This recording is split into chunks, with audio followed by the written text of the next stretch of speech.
I heard you talk about your clients, and I want to know a little bit more about your clients. Who are the clients that come to you? What are they searching for? And is there a connection with what all the clients are looking for that come to seek your guidance? Is there any similarities of what they're looking for? Yeah. You see, the mind is a teenager looking for his or her beloved. What that basically means is that there are 5 elements. And most humans are only using that intellectual part of the mind, which is not even 10%. You've got 5 elements in your head, and you've got 5 elements in your 2 hands and your 2 feet. That's 25 senses.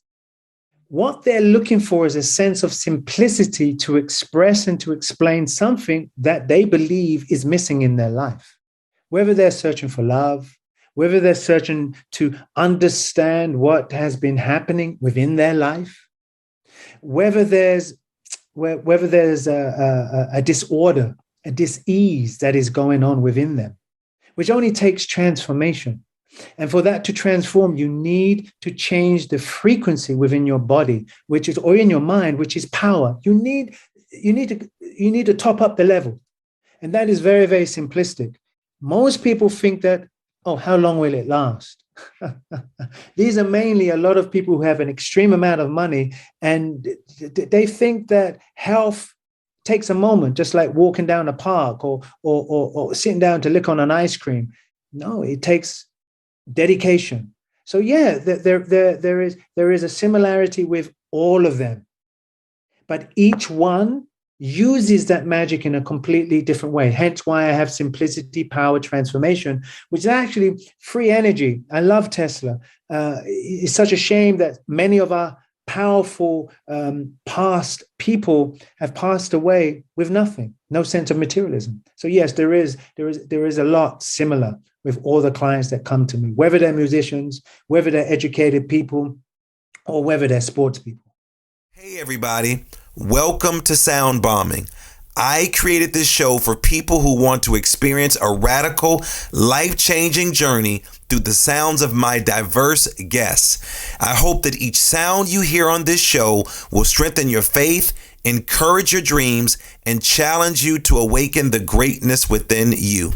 Drop the bomb. Drop the bomb. We're going to drop the bomb. Drop the bomb. We're going to drop the bomb. Drop the bomb. We come to drop the bomb. Drop the bomb. This is a journey into sound. A journey which along the way will bring to you new color, new dimension, new values, and a new experience. Ladies and gentlemen, the star of the show, LaMarr Darnell Shields. Good morning, good afternoon, good evening, whatever the time of the day it is, you're at the right place at the right time. Welcome to my show. I'm your host, Dr. LaMarr Darnell Shields, in the building, and I'm so excited. I've taken a hiatus just a little bit. I needed to take care of myself. I'm always lecturing and talking about self-care, and I tell people self-care ain't selfish. And so I had to take a little time off. So thank you for listening to the shows. Thank you for my past guests, and thank you for all the people that hang out with me. I'm the creator of Sound Bombing, and if this is your first time here, you are at the right place at the right time. My goal with this show is to introduce you to people with ideas that will help you unlock your full potential. Let me say it again. My goal is to help you introduce you to people that will help you unlock your full potential, because many of us are not living at our full potentials. Like many Americans, like anybody, I routinely turn on the evening news, which I don't go to sleep with the news on because it sort of drives me crazy. After work or sometime when I want to wind down and catch up on the day's events. And it used to be something I would have on in the background while preparing for a meal for the family. But lately I find myself glued to stories that are heartbreaking and scary. Just recently, we had a mass shooting in a school in Texas where a gunman came in and shot 19 to 21 people. These negative experiences can affect, I know, our emotional health, leading to feelings of sadness, stress, and anxiety. That's why I don't listen to the news, but every now and then I want to know what's going on.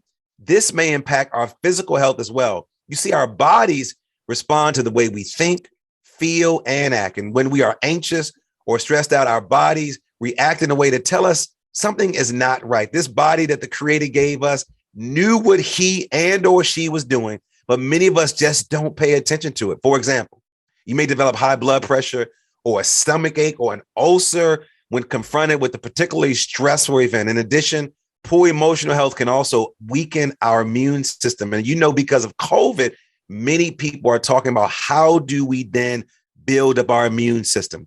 Well, a weakened immune system can increase feelings of likelihood of getting colds or other infections during stressful times. Also, when you're anxious, you get upset and you may not take care of yourself and you might just scream at somebody. Then sometimes we skip these meals, which is very important to take care of ourselves, but then also regular exercise. Well, my next guest knows a whole lot about fitness and exercise, breath work and yoga, singing and acting and dancing, a whole lot of things. He was born in London to Nigerian parents. He has this eclectic past ranging from modeling, commercial work, film acting, singing for the Soul Tens, a London-based soul group touring all over the country. Since moving to Vienna, he has continued his work in a variety of fields as a licensed shiatsu therapist in a private medical clinic. I met this brother years ago when I was just starting my family, and I still don't know how we met. And if I want to find out how we met, at the time, I think I was teaching at Johns Hopkins, and Hopkins brought him in here to work with the Peabody Institute when he was working with these musicians. And we connected. I took him to the barbershop. Well, who am I talking about? My Nigerian brother, my man, Femi Oladeji. Ola, what's up in the building, Femi? How you doing, brother? My. All the way from Vienna. Vienna. So let me just, brother, it has been years and years and years since I as the old people say, I got to put my eyes on you. I still love that infectious smile, the energy that you exude when I first met you. So I was in a barbershop today, early this morning, and I remember taking you. And so I was I was like, man, I don't know if I introduce you to this brother, Femi, who came here. He has Nigerian roots, but he grew up in London, but he also lives in Austria. And my brother Bilal, he was like, you talking about the brother? He reminds you of the singer Seal, and also the other Seal, and also Kim. I'm like, he's a mixture of Seal, he's a mixture of Kim, he's a mixture of a whole bunch of other people. And it was like, yeah, you talking about the brother that was talking about Shaolin and the monk and many yoga. So this is the effect that you left on these people here on the East Coast, man. So when I saw you on social media, I said, I got to get my brother into the sound bombing studio to hang out with me, man. Welcome to the show. How are you doing? And let us know where are you right now? I'm in Vienna, Austria at the moment. Okay.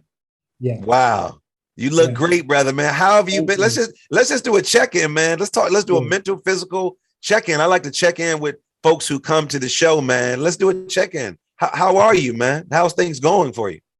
Amazing. Not just amazing. I'm just going to go back and quickly come to the present moment. The lockdown and everything was a reassessment of my true self. Wow. And to reveal that authentically with nothing jarred, but who are you really? So Femi is a living testament of external things that have happened to me, traumatic situations here in Vienna, that were just a reminder of what had happened to me as a kid, of all those things that happened to me as a kid that we actually take for granted.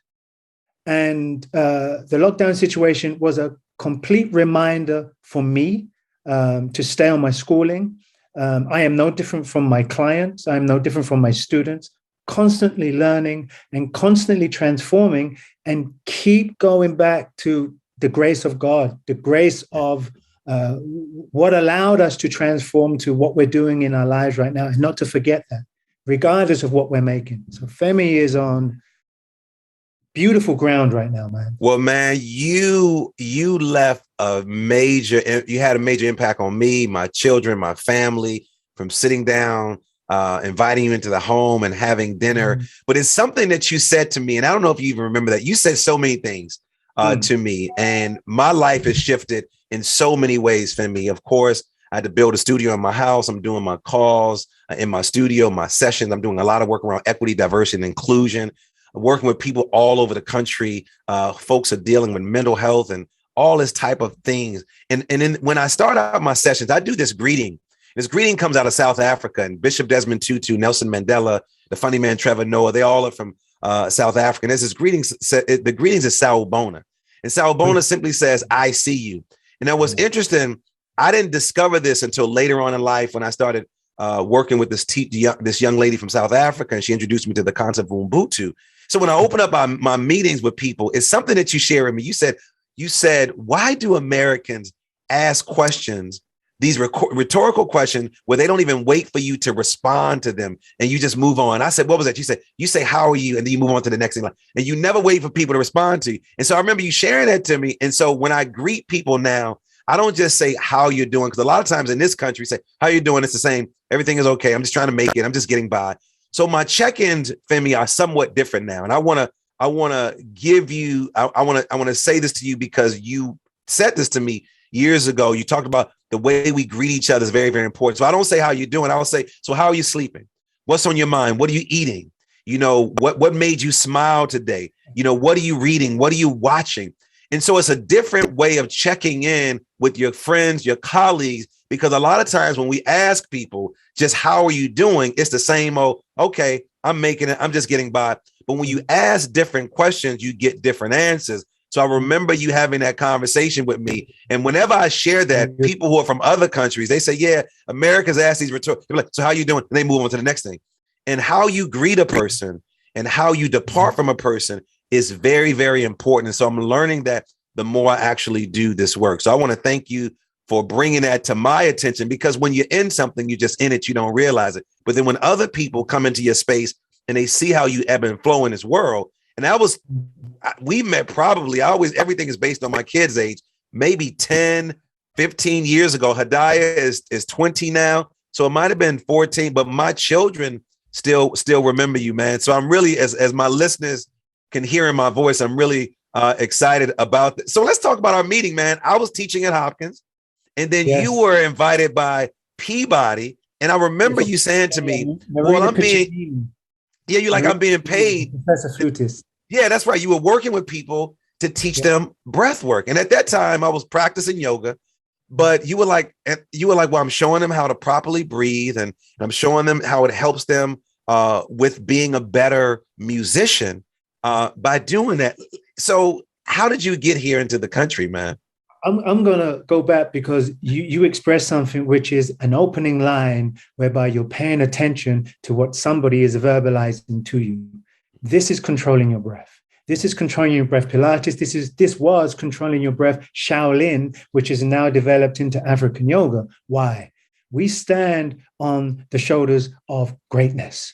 And unfortunately, we have been conditioned to assess whatever through education, but you are the standing epitome. I said that to all my family here. I'm going to be having this amazing podcast with this amazing brother who I've known for so many years, but we haven't met for so long. But this is a testimony on what I'm trying to say.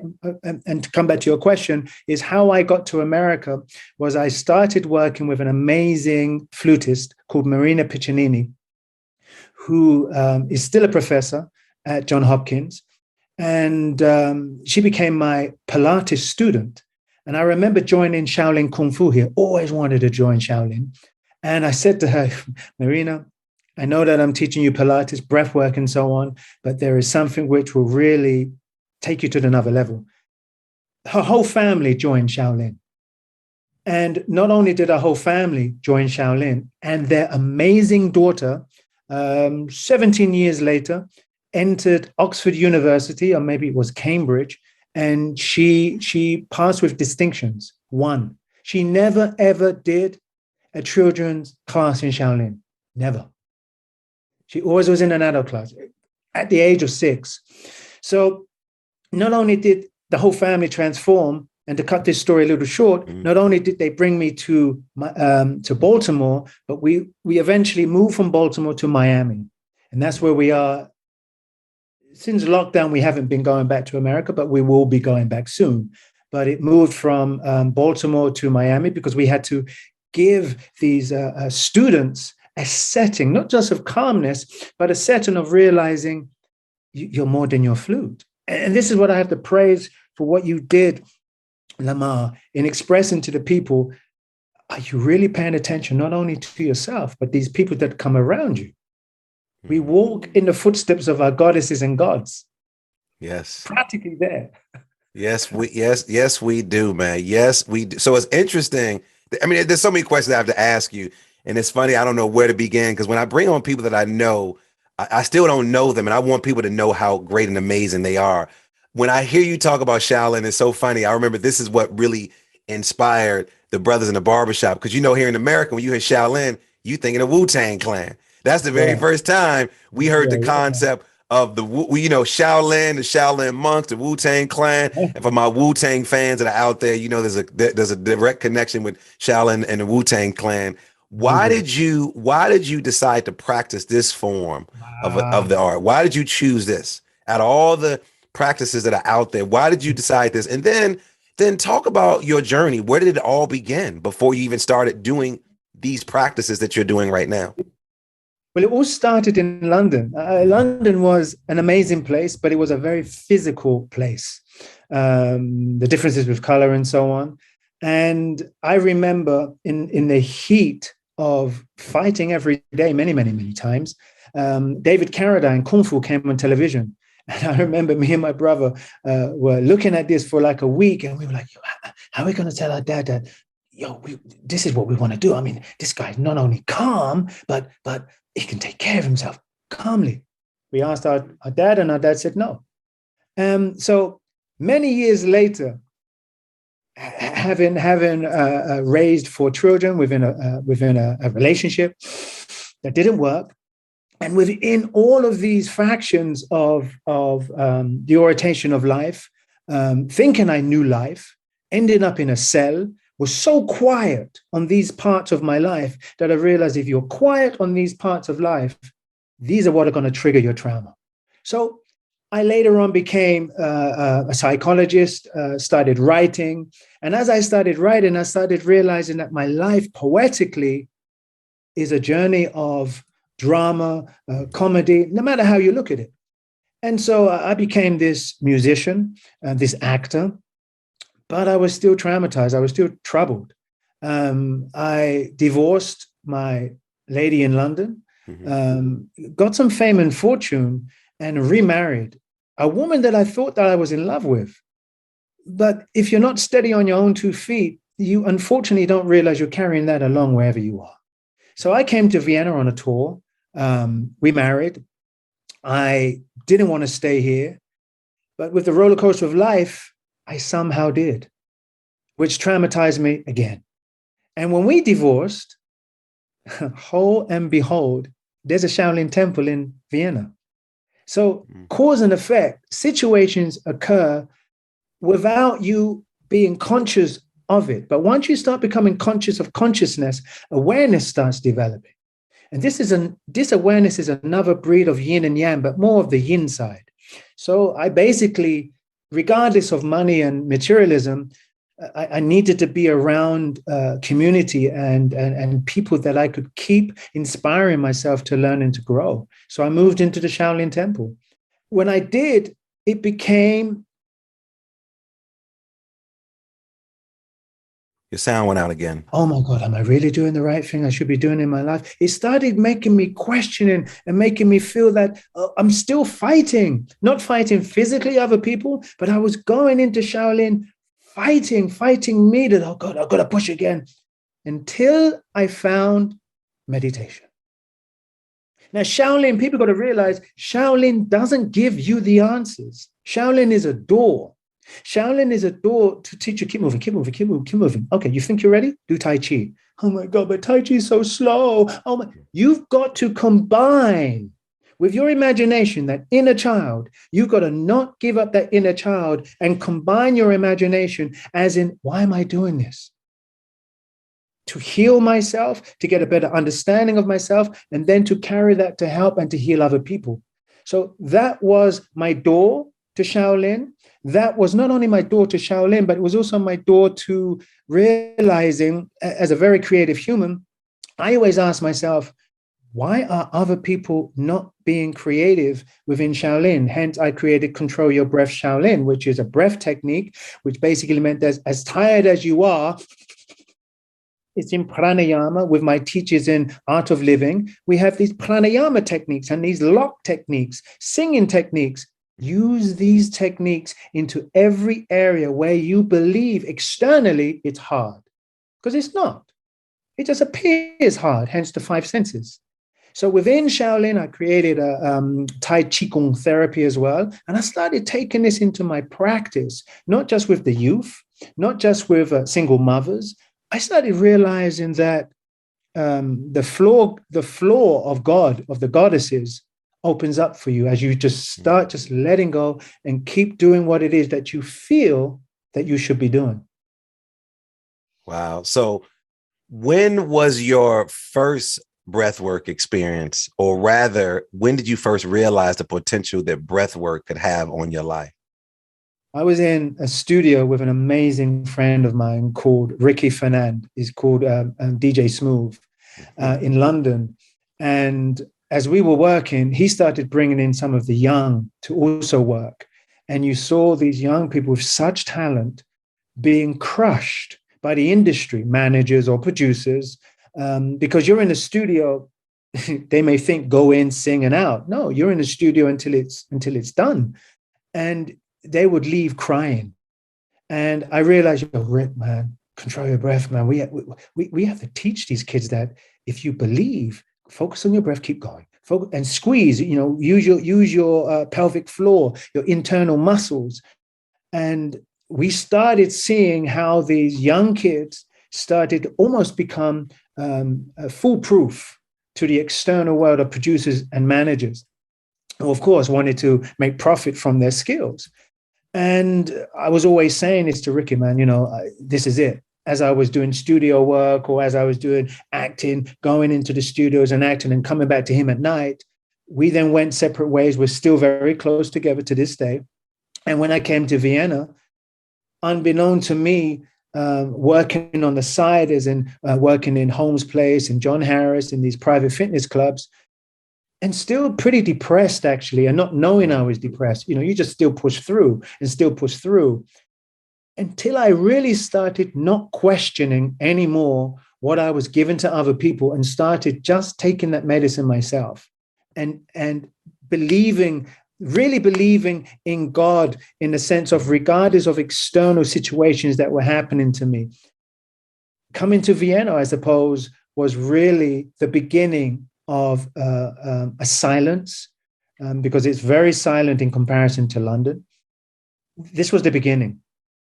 So I know you practice so many forms of health and wellness and fitness and spirituality, but I know one of the things you do is you focus a lot on yoga, but you talk about African yoga. So before we get to that, at what moment did you decide you wanted to teach yoga? And then what is the difference between traditional yoga from what we typically practice in the US and African yoga?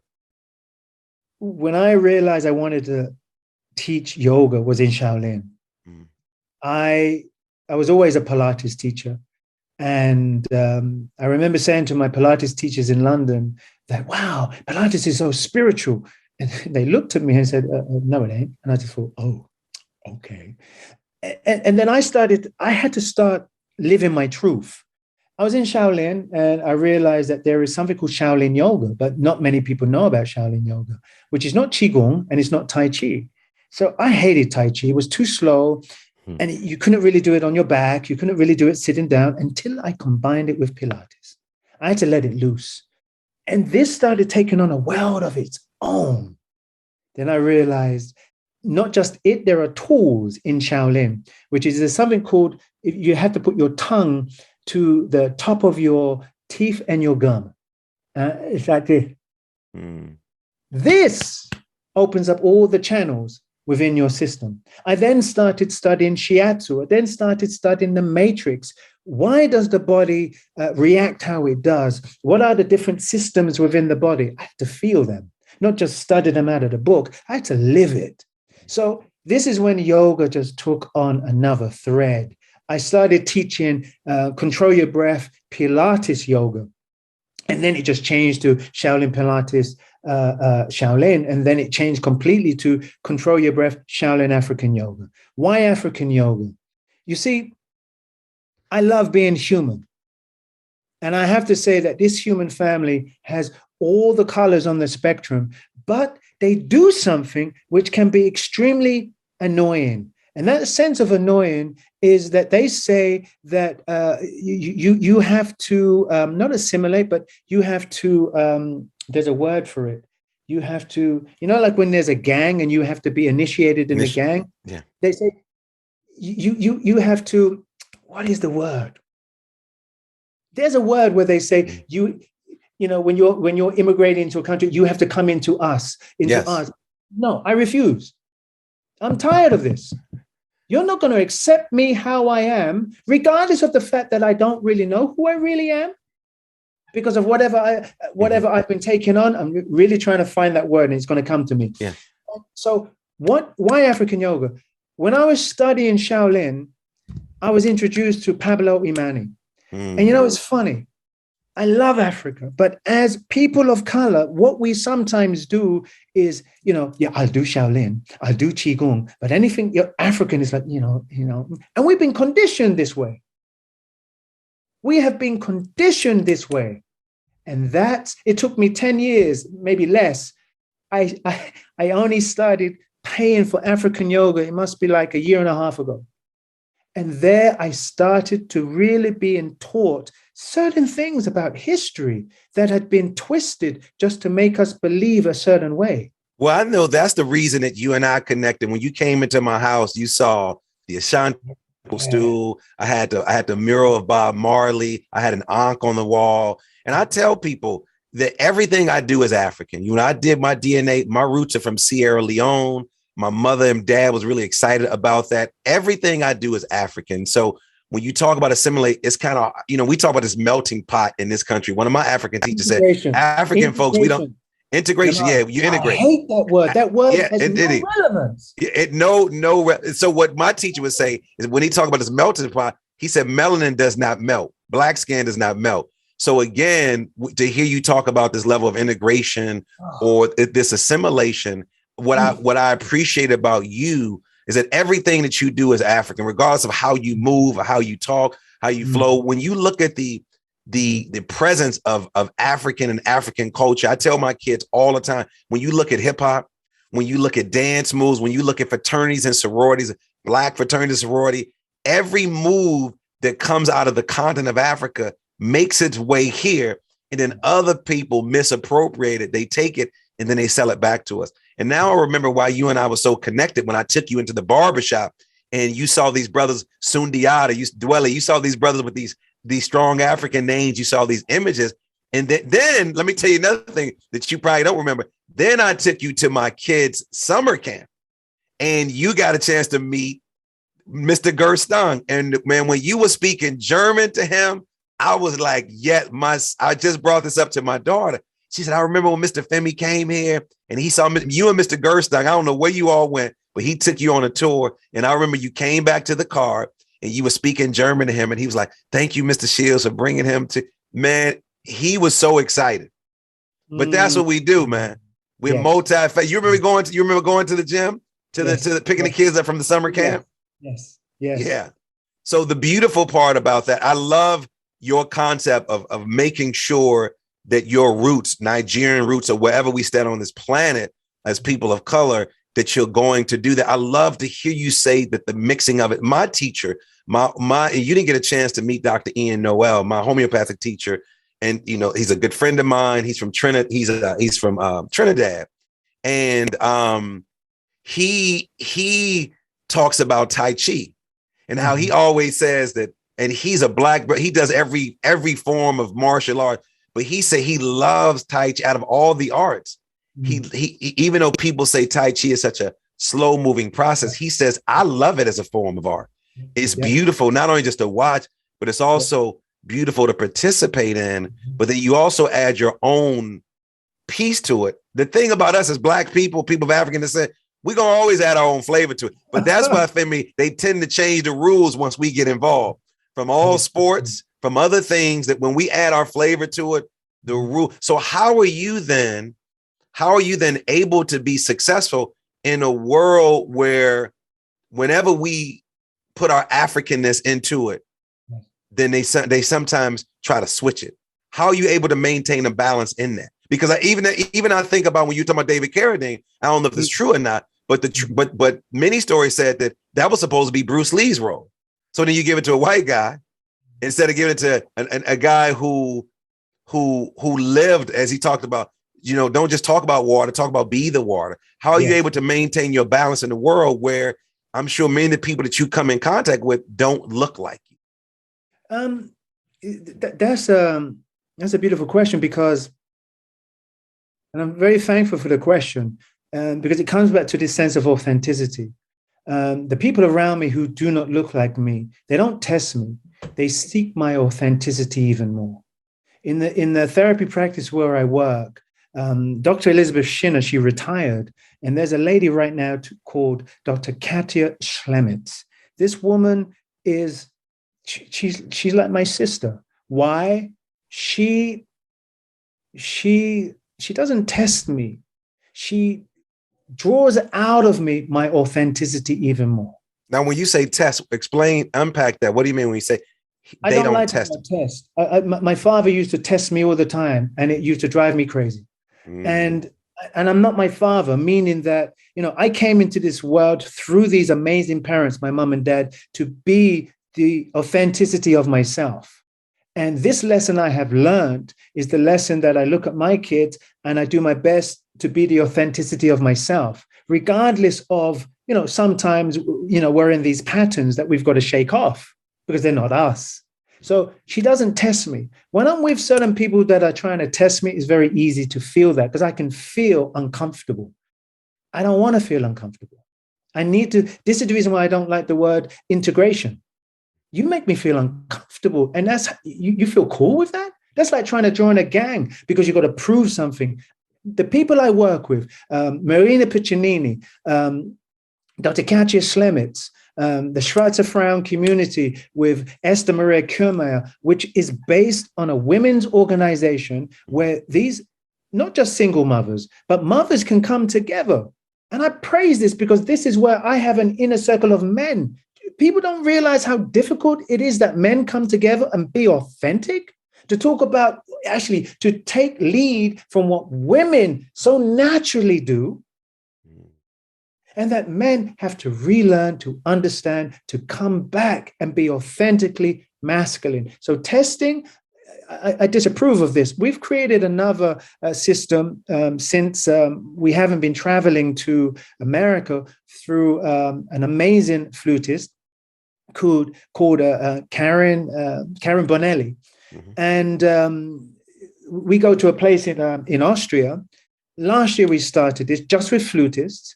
And now we're realizing, let's take on all the musicians. So now we're dealing with trumpet players. It's going to happen in the next couple of months. Not only that, but it's a sensibility of having the grace and having the faith of being authentically what you stand for. Staying on your mission. Not many of us know why we're here, regardless of skin color. But my people that I work with, they understand the importance of, you're a Black person, Femi. You got to take care of your Black community. Oh, Femi, there's people over here who aren't like you. They need your help too. Bring them. But I will not be working with people who think that, oh yeah, but the Black community must just, no, don't even think about going there. You deprive a certain people, regardless, like the war that's going on now, just because they look like these people, then you're just going to be treating them different from other people who are still in war, but don't look like you. But you're giving these people free housing, 3 days, free this here in Vienna. Brother, it's hilarious. But the people who I work with, they sit down with me and they say, Fem, can you believe this? I'm like, wow. You're beginning to raise these subjects too. So when you stand on your authenticity, people will feel that. And people will realize that we have to allow all people to make this planet a beautiful place. Because if you segregate you're going to be segregating everywhere, even in your own mind space. Well, we both know as men of color that we have challenges all over the planet just because we have this melanin in our skin. And the tools that you're using are really helping to keep not only you balanced, but the people around you balanced. But one thing I know about breath work, Femi, and I want to go there with this, is that during this process, it brings up some level of emotion. All right. So once that emotion comes up, how do you deal with those emotions once they're brought to the surface? And then what is the connection between our breath and our emotions? Okay. Firstly, I would say that emotions has something to do with the past. And then very much not just the past, but then you have this sensibility of feelings. Yeah, but I'm feeling like this because no, feelings has something to do with the now. You have to separate through the 5 elements, through a sense of let me make this simple. There are 7 layers of existence, which is taught by the Art of Living by Sri Sri Ravi Shankar. And the first is body, which we come into this world with, and with that breath. And then you have the mind, which forms memories and intellect. And then you have the ego and self. This platform where you're asking about emotions is a very, very delicate place. Why? Because just by talking certain stories, people don't realize they're re-traumatizing people. And they don't even see this, let alone feel it. They don't see it because of the simple fact that they're in the mind. They're in the mind space, believing and thinking that they're attempting to help someone. You have to relax a person so deeply through movement or even through a session that this person can feel that, oh my good God, I'm angry. Oh, okay. Where is that anger coming from? Oh, but this story. And you got to allow this person to separate themselves from that emotion, because most of the time it's got nothing to do with us. We're just reacting from something that appears within our mind based on memories. We're not our memories. We're not even our mind. We're not even our bodies. But we look at these materialistic things as if they're as if, well, you look at me, I do what I do. This is me.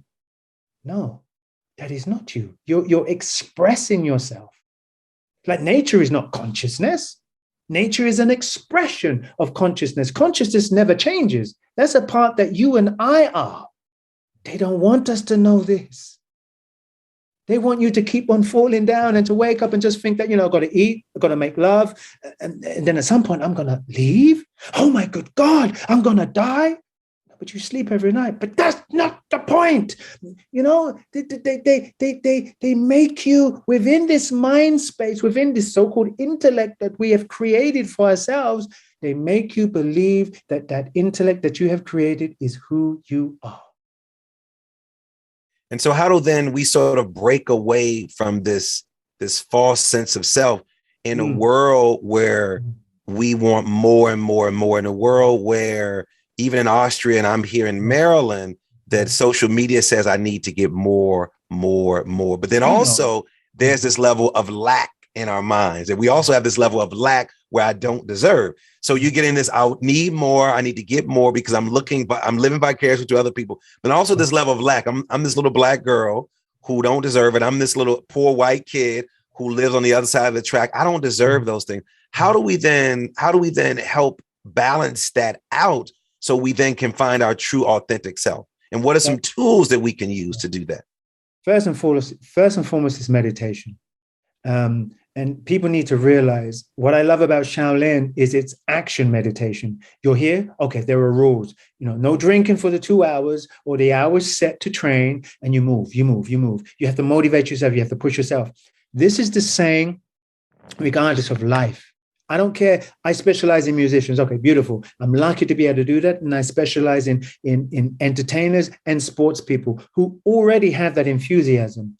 That enthusiasm has been taken away from the children, from the youth. They've been handed something else like a mobile phone or whatever, or not even handed anything. So what are the tools? First and foremost, meditation. First and foremost, becoming silent. First and foremost, if you don't have anybody around you, community is the most important. This is why people need to understand, LaMarr, man, you give me goosebumps. Man, it is so important for us to be able to rebuild this Black Wall Street. It's so important worldwide, under the track. It's so important for us to remain not exposed, but to sit and to realize this sense of financial healing. The tools are necessary. Healing means you are doing something to yourself that you're realizing that there is something that's changing. Just go out and touch and help someone. So the tools, first and foremost, is emotionally, you need to be silent so that you can feel, oh, I've got an ache here in my body. So you've got to switch off your body. And once you realize, but this position is uncomfortable, then change the position and sit, or even lie down if you need to lie down, that you feel no pain, to switch off the body. As you switch off the body, switch off your mind. Yeah, but how in the hell's name can I switch off your mind? By being aware that there's a repetition of thoughts going on. Like what you said, I'm not good enough, or it's regardless where that may come from, that can be taken care of later. But you've got to switch off the mind. And once you realize, wow, I get into this state of being, and when I'm in this state of being, my mind is repeating this story that I'm not. So who am I? Who is this? And then you begin to start realizing the systems around the world, they are so conniving, so manipulative in their luscious, horrible way to make you believe that these voices. This is why acting, your beautiful wife as a comedian, she has utilized her world to be able to entertain the world. We have to bring these tools which is switch off the mind, and then you can observe. This observer, this is why I mentioned your wife, this observer is a high level of realizing you're beginning to see yourself. You're beginning to see when that ego gets switched on. You're beginning to see these memories, which are not you. You're beautiful. You are the very idea of love, which never changes. I still feel like I'm about to arrive in Baltimore tomorrow, and I know while I'm there, I've got to hang out with Dr. LaMarr. That was always the case. It was like, shit, I've got to find time in between. And then you met Marina, and Marina was like, wow, amazing human being. Okay, this is a continuation of that story. It's so funny. My partner, my business partner, her name is Marina. She lives in Costa Rica now. She's from Cali. So when you keep saying Marina, when she sees this interview, she can be like, oh, he hangs out with a person named Marina. Yeah, so we started working together, man, possibly 10 years ago. And it's been a great mixture of us working there. She just got married a year ago, and she met a brother. She moved to Costa Rica. And so when you say Marina, she's gonna be like, oh, is he talking about me? One thing that excites me about you is a lot of times when you come into foreign land, new spaces, your routine tends to shift. Like whenever I go, I'm a runner. I'm going to go now. I stay in hotels that have great gyms. I need to take my running shoes. I'm taking my health serious. And I remember days I was coming to pick you up, and you'd be like, yeah, LaMarr, I need 2 hours to meditate. I'm like, dude, you need 2 hours to meditate? What the heck? You're like, yes, my phone was off. I needed my 2 hours. And I was like, are you doing this with the student? No, this is for myself. I said, dude, we need to get to this barbershop. We need to go somewhere.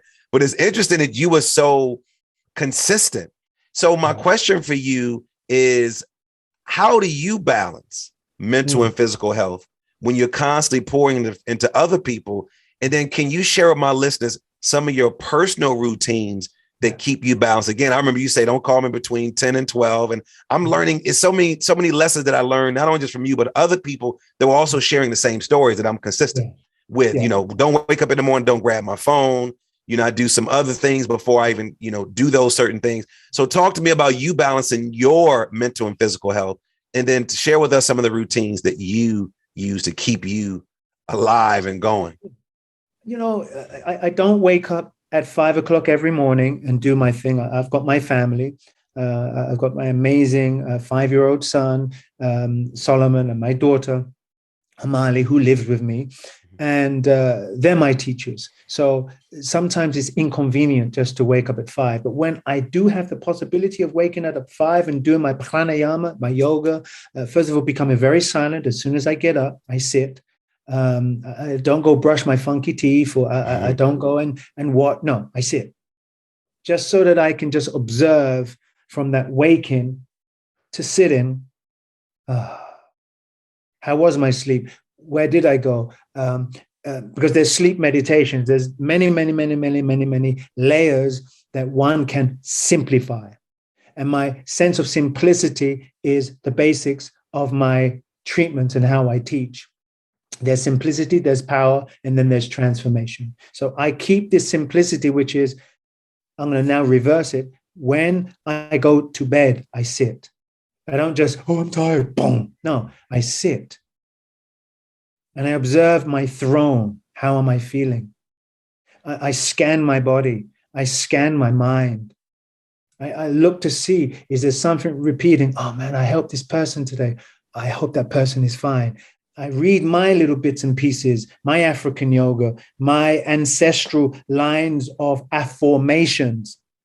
I become a lot more aware of my wording. Then I lie down and I sleep. And I I do my best to remain in my meditative state while sleeping, as in continuing what I would like to give or what I do for other people. When I wake up, it's whooshed. It's really not important whether I wake up at 5. During my day, when I get a client that cancels, I'm in meditation. Whether it happens once, twice, or 3 times, I take that opportunity to do my pranayama, to do my bhasrika, or to go into the park and just be silent, just to be with nature, just to walk, or just to be, or just to grab a book and just to sit and just to watch. Well, I learned that life is meditation. You know, we're so lucky that we have had these amazing leaders. Call them Jesus, or call them Buddha, or call them Moses, or Allah, ABC, which I then transform into alignment with your breath from your center. Because it's 1, 2, 3. It's like people want to manipulate and change things just because I want you to become in my team. I don't give a damn if you want to become my client or not. What's important is that you do the work. And that's what I do for myself. I don't make it religious, but I do make it consistent. I don't do it for 2 hours, but I do it until I have finished in my silence. When I know I got to get up, I get out. And sometimes afterwards, I'm extremely very tired. I got COVID, for example, and COVID really taught me, I'm tired. No, but you got to do this and do this. You're tired, rest. This is really teaching me to listen to myself. So I hope I've answered your question in a sense. In my... No, you did a great job of answering it, because I think that we're in a world where we feel like we always have to do something. And I know you and I, the same way, we have a lot of energy, and I think rest is really, really important. You know, one thing my teacher taught me before he transitioned, one of my teachers, my Tai Chi instructor, he said, you can forgive your body, but your body may not ever forgive you. And so you want to take that time to rest and restore. Restoration is sort of one of my other words, you know, what needs to be restored. As one of the scriptures says, be restored by your mind, be renewed by your mind. I think that restoration is important. Share with my listeners, man, you know, what's something exciting that's happening this year with you, that you're working on, that you want to share with folks? I'm just putting down this word. I know you have some new and amazing things that you're working on. Yeah. I want my listeners to know what some of the great things that you're working on. And then how can they get in contact with you? Oh, wow. They can get in contact with me via Inner Freedom, which is innerfreedom.at, which is my webpage. They can find me at regulationsTherapy.at in Vienna. They can find me under the Schwarze Frauen community, Penthesilea.at Academy. They can find me on Instagram. What I'm doing this year is still a continuation of what I'm doing every year. Actually, I want to go more abroad. The lockdown really slowed down many things, and what I'm doing is simplifying what I'm teaching. And I want to basically be able to teach as many people as I can that they can take my lessons. And I don't mean lessons that, oh, they have to pay X, Y, and Z. No. This is information. And this information I want them to use, and I want them to come back and tell me, wow, you know, that information you gave me, this and this and this and this and this and this has happened. Yes, I have my courses. Yes, I have my classes.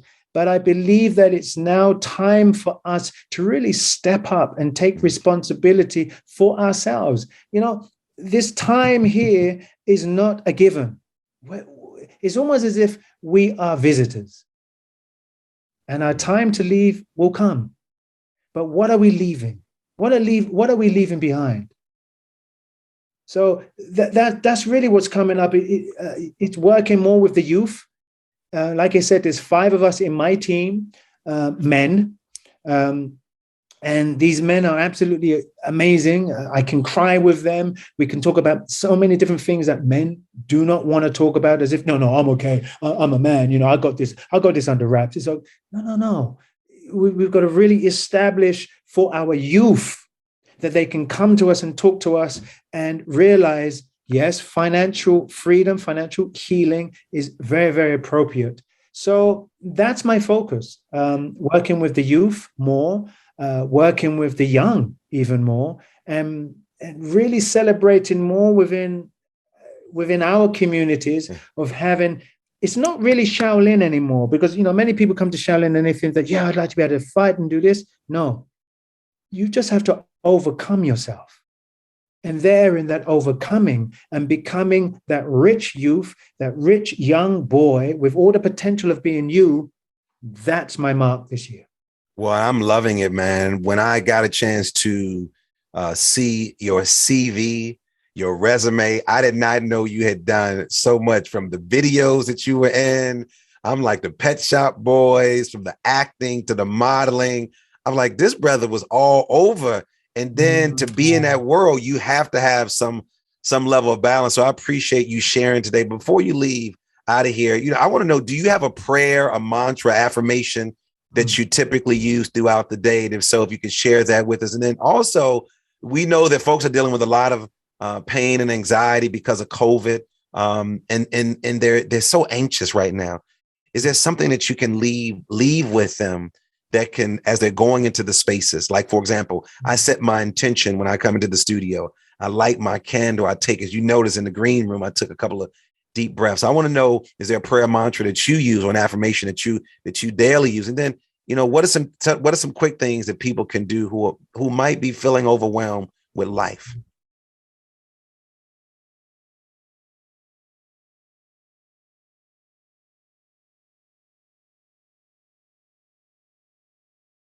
That breath. This is sleep meditation and waking meditation. Any thoughts that come to mind that are taking you away from self, just come back to your breath. Just breathe. Just repeat this and repeat this. Thich Nhat Hanh expressed this: walking meditation, being meditation, cooking meditation, sleeping meditation, cooking meditation, cleaning meditation. What I also have a tendency of doing is expressing to each one that comes to me a sense of simplicity. You are the student, and you are surrounded in symbols, simplicity. As you overcome simplicity, there is a sense of power.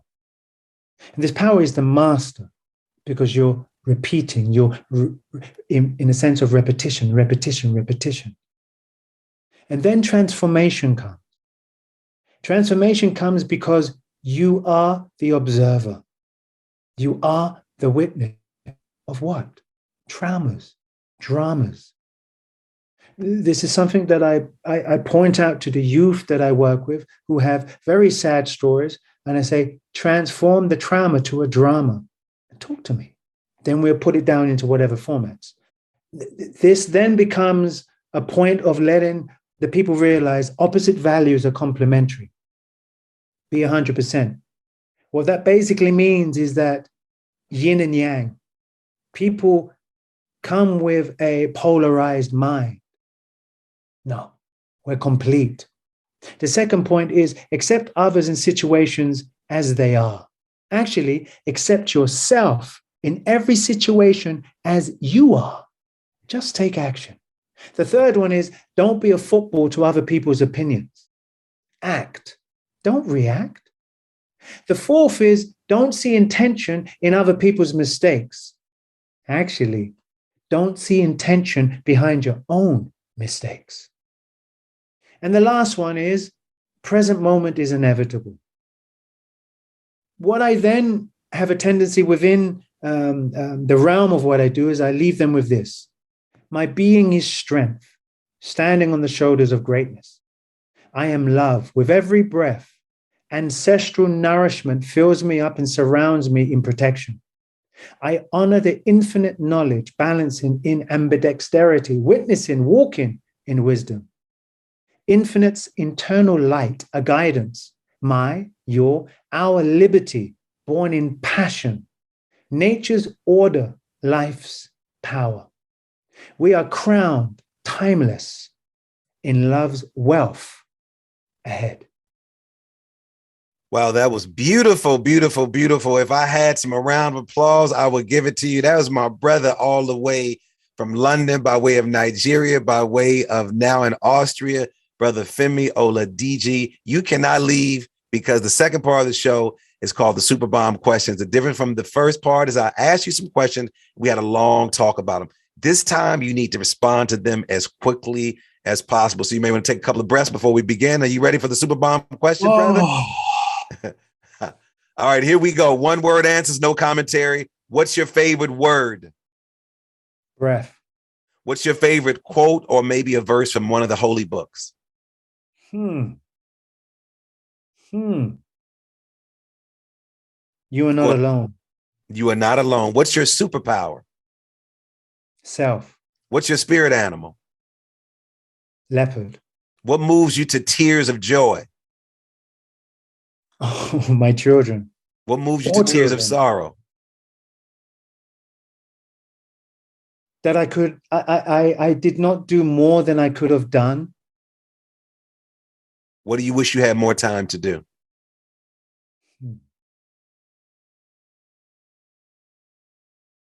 Wow.